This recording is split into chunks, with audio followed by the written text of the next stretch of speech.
మీరు ఎలాంటి బిజినెస్ చేస్తున్నా ఏఐ టూల్స్ ద్వారా మీ బిజినెస్ ని డబుల్ చేసుకోవచ్చు. జస్ట్ 49 రూపీస్కే ఏఐ టూల్. నమస్తే, వెల్కమ్ టు సుమన్ టీవీ. ప్రస్తుతం మనతో పాటు ఉన్నారు family counsellor, public speaker Rajani Rama garu. నమస్తే మ్యామ్. నమస్తే Naveena. Ma'am, marriage life, single life అంటే అసలు డిఫరెన్షియేషన్ ఏంటి? మనం ఒక వీడియో చేసాం, పెళ్లి కాని ప్రసాదులు అని చెప్పేసి ఒక వీడియో కూడా చేస్తున్నాము. చాలా మంది ఏంటంటే అసలు పెళ్లి చేసుకోకుండా లైఫ్ లాంగ్ ఉండలేమా అని కొంతమంది అడుగుతున్నారు. హ్యాపీగా ఉండలేమా, పెళ్లి చేసుకుంటేనే హ్యాపీగా ఉంటామా? మ్యారేజ్ లైఫ్కి, బ్యాచిలర్స్ లైఫ్, సింగిల్ లైఫ్కి ఒకసారి డిఫరెన్షియేషన్ చెప్పండి అంటే ఏం చెప్తారు మేడం? అంటే మ్యారీడ్ లైఫ్ అంటే అన్ని బాధ్యతలు కదండి.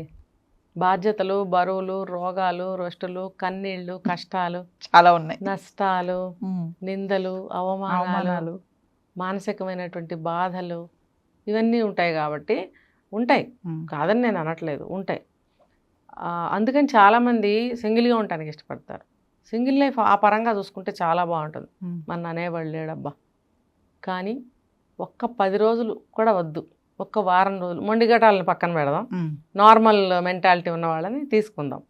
ఒక 4 రోజులు సింగిల్గా ఉంటే వాళ్ళకి వెంటనే అర్థమైపోతుంది ఉండలేము అని. ఎందుకు అని అంటే ఇంటికి రాగానే ఎవరో ఒకళ్ళు ఇంట్లో అమ్మో, నాన్నో, భార్యో, భర్తో, పిల్లలో ఎవరో ఒకళ్ళు ఇంటికి రాగానే ఒక మైండ్కి చేంజ్ వస్తుంది కదా. డైవర్షన్, చేంజ్ కూడా కాదు, డైవర్షన్ వస్తుంది కదా. ఇప్పుడు ట్రాఫిక్లోంచి వచ్చాము, జాబ్ చేసుకొని వచ్చాము, లేకపోతే ఆఫీస్లో వర్క్ చేసుకుని వచ్చాము, లేకపోతే ఆఫీస్లోనే, లేకపోతే రోడ్డు మీదే ఎవరితోనో గొడవ పడొచ్చాము, లేకపోతే ఎంతో కొంచెం డబ్బు పోయింది, ఏదో ఒక సెల్ ఫోన్ పోయింది, ఏదో ఒకటి కొంచెం మనసుకి బాధ కలిగేది ఏదో జరిగింది. ఇంటికి రాగానే నా ఇంటి తలుపు నేనే తీసుకుని లోపలికి వస్తే చీకటి, నిశ్శబ్దం ఎంత భయంకరంగా ఉంటుందో తెలుసా. ఆ శూన్యంలో ఒక సౌండ్ వస్తుంది, ఆ సౌండ్ మనకు ఖచ్చితంగా వినిపిస్తూ ఉంటుంది. ఇప్పుడు 4 రోజులు ఊరు వెళ్ళి వచ్చి తలుపు తీయంగానే చూడండి ఎలా ఉంటుందో. ఆ శూన్యంలో నుంచి వచ్చే ఒక శబ్దము మనకి కొంచెం అయిష్టాన్ని, కొంచెం భయాన్ని కలిగిస్తుంది. అలా వీళ్ళు రోజు వీళ్ళ తలుపు వీళ్ళే తీసుకుని లోపలికి రాగానే అదే వీళ్ళకి వెల్కమ్ చెప్తుంది, నిశ్శబ్దమే వీళ్ళకి స్వాగతం పలుకుతుంది. ఒక చంటిపాప ఏడుపో, నవ్వో, మాటో, పెద్దవాళ్ళ మాటలో, వంటగిన్నెల సామాన్ల సౌండో, ఏదో ఒక టీవీలో సౌండో, అట్లీస్ట్ తలుపులు తీస్తే ఈ శూన్యంలో ఉన్న సౌండ్ బయటకు వెళ్ళిపోతుంది. అట్లీస్ట్ అటువంటిది కూడా ఉండదు. కాబట్టి అటువంటి వాతావరణం ఉండదు, ఇలానే ఉంటుంది. అలా అది ఒక పలకరింపుగా ఉంటుంది. తలుపులు తీసుంటే అదొక మనకి పలకరింపుగా ఉంటుంది. తలుపులు మూసుంటే ఏమవుతుంది, ఆ తాళం తీసేటప్పుడే మనకు అనిపిస్తుంది, అబ్బా ఇన్ని రోజులు ఊరు వెళ్ళాము, ఇప్పుడు ఇల్లు ఎలా ఉందో ఏంటో, తలుపు తీసుకుని లోపలికి వెళ్ళాలి, ఇప్పుడు ఇల్లు ఉడవాలి, అన్నీ కడుక్కోవాలి, వంట చేయాలి అని మనకి ఎలా అనిపిస్తుందో, సింగిల్గా ఉన్న వాళ్ళకి కూడా తలుపు తీయంగానే అబ్బా ఇప్పుడు మళ్ళీ నా ఒంటరితనం నన్ను వెంటాడుతుంది, ముసురుకుంటుంది, ఏదో డైలాగ్స్. కాబట్టి అలా ఖచ్చితంగా అనిపిస్తుందో అనిపించదా, అది భరించే వాళ్ళకి తెలుస్తుంది. కొంతమంది ఉంటారు ఇవన్నీ లెక్క చేయరు, బాగుంటుంది వాళ్ళకి ఒంటరి లైఫ్, అది కూడా కొంతకాలమే బాగుంటుంది. ఎప్పుడైనా జ్వరం వస్తుంది, లేకపోతే లేడీస్ని తీసుకుంటే ఈ మంత్లీ డేట్ వచ్చినప్పుడు ఒక 2-3 రోజులు చాలా ఇబ్బందిగా ఉంటుంది, 4 రోజులు. అప్పుడు కూడా వాళ్ళకి ఒంటరితనంలో ఉన్న బాధ ఏంటో తెలుస్తుంది. ఎందుకంటే ఇంటి దగ్గర అయితే అమ్మ ఒకళ్ళు లేమ్మా, లే, స్నానం చేయి, కొంచెం తిను, లేకపోతే నేనే తీసుకొచ్చి తినిపించడం అని జరుగుతుంది. ఒంటరిగా ఉన్నప్పుడు జరుగుతుందా?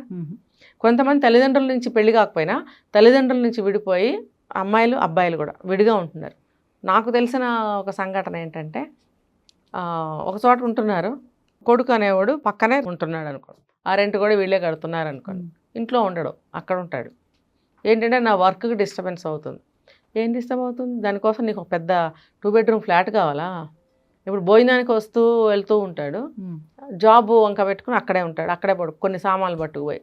అంటే ఒంటరిగా ఉండటానికి కొంతమంది ఇష్టపడతారు, కొంతమందికి కొంతకాలం బాగుంటుంది, తర్వాత మళ్ళీ ఉండలేక వచ్చేస్తారు. అంటే రకరకాల సిచ్యువేషన్స్ అనమాట.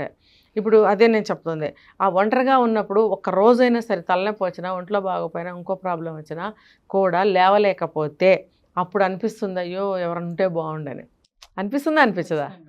అందరూ ఉన్నప్పుడు కూడా మనకు అనిపిస్తుంది. ఎవరి పనుల్లో వాళ్ళు ఉంటారనుకోండి, అరే బా లేవలేకపోతున్నాను, వచ్చి పట్టించుకోవట్లేదు, నలుగురున్న ఇంట్లో కదా వస్తుంది. మరి అసలు కంప్లీట్గా గుమ్మం తొక్కే నాదుడే ఎవడు లేనప్పుడు ఇంకెలా ఉంటుంది? అది అతి భయంకరమైనది. ఒంటరితనం అనేది ఒక శాపం, ఒంటరితనం అనేది ఒక భయంకరమైన పరిస్థితి, భయంకరమైన స్థితి అనమాట. అది అనుకుంటాం, అమ్మో ఒంటరితనం పగవాళ్ళకి కూడా రాకూడదు అని. కానీ కొంతమంది ఇష్టపడి ఉంటుంటారు. చాలా మంది ఉంటారు కదా మేడం, పెళ్లి కూడా చేసుకోకుండా అవును. అలానే అది ఉండిపోతారు. అది ఏమవుతుందంటే కొంతకాలం అయ్యేటప్పటికి ఇంకా అలవాటు పడిపోతారు. అలాంటి వాళ్ళు నలుగురితో కూడా ఉండలేరు ఇంకా. అలా ఇంకంతే కదా, ఏది అలవాటు అయితే అదే అలవాటు అయిపోతుంటుంది.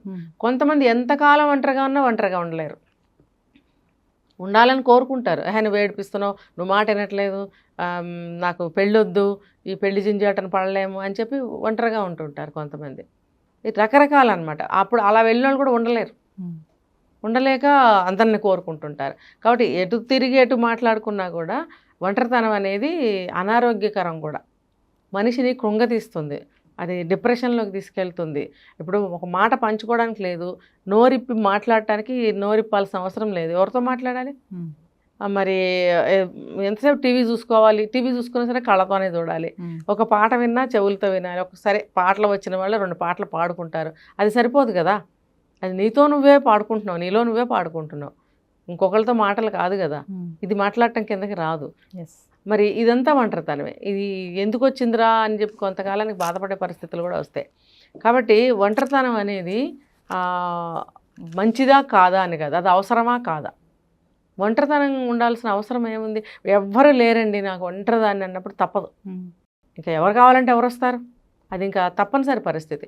కానీ అందరూ ఉండి కూడా నాకు ఒక్కొక్కళ్ళు అంటారు సింగిల్గా ఉండటం నాకు ఇష్టం. మరి అది ఏమి ఇష్టమో. చాలా మంది అమ్మాయిలు ఉన్నారు మేడం పెళ్లి చేసుకోకుండా, అంటే పెళ్లి అంటే కొంచెం భయపడే వాళ్ళు ఉన్నారు, తర్వాత సెక్సువల్ లైఫ్కి భయపడే వాళ్ళు, మళ్ళీ అత్తగారు ఉంటారు, మామగారు ఉంటారు, ఆడబడుచు ఉంటుంది, మరి పిల్లలు, ఇవన్నీ మనకి హెడేక్స్ అంతా ఎందుకని ఒంటరిగా ఉంటుంటారు. కొంతమంది వాళ్ళ కోరికలు విశృంఖలంగా ఉన్నప్పుడు కూడా అంటే అది అతిస్వేచ్ఛ అనమాట. ఎక్కడ కావాలంటే అక్కడికి వెళ్ళిపోవాలి, ఏది కావాలంటే అది ఖర్చు పెట్టుకోవాలి, ఏది కావాలంటే అది తినాలి, ఎవరితో పడితే వాళ్ళతో సినిమాలు, షికార్లు, బజార్లు తిరిగేయాలి. అలాంటి మనస్తత్వం ఉన్న వాళ్ళు కూడా సింగిల్గా ఉండడానికి ఇష్టపడతారు. కానీ ఇదంతా ఉన్నారనుకుందాం, ఒక ఏజ్ వచ్చిన తర్వాత అస్సలు ఉండలేరండి. వాళ్ళకి చాలా భయంకరమైన స్థితి ఉంటుంది ఇంట్లో, తప్పనిసరి పరిస్థితులు ఉంటుంటారు. వాళ్ళు చూడండి, పలకరిస్తే కూడా వాళ్ళ చూపులు ఎటో ఉంటుంటాయి, ఒకటి అడుగుతుంటే ఒకటి మాట్లాడుతుంటారు. మానసిక స్థితి కూడా మారిపోతుంది వాళ్ళకి. ఇప్పుడు ఓపిక ఉన్నంత వరకు మనం జ్వరం వస్తే హాస్పిటల్కి వెళ్తాం, మనం లేచి వండుకుంటాం, తింటాం. కానీ అది కొంచెం దాటిన తర్వాత ఎవరు మనకు వచ్చి చేస్తారు? ఎవరో వచ్చి చేయరు.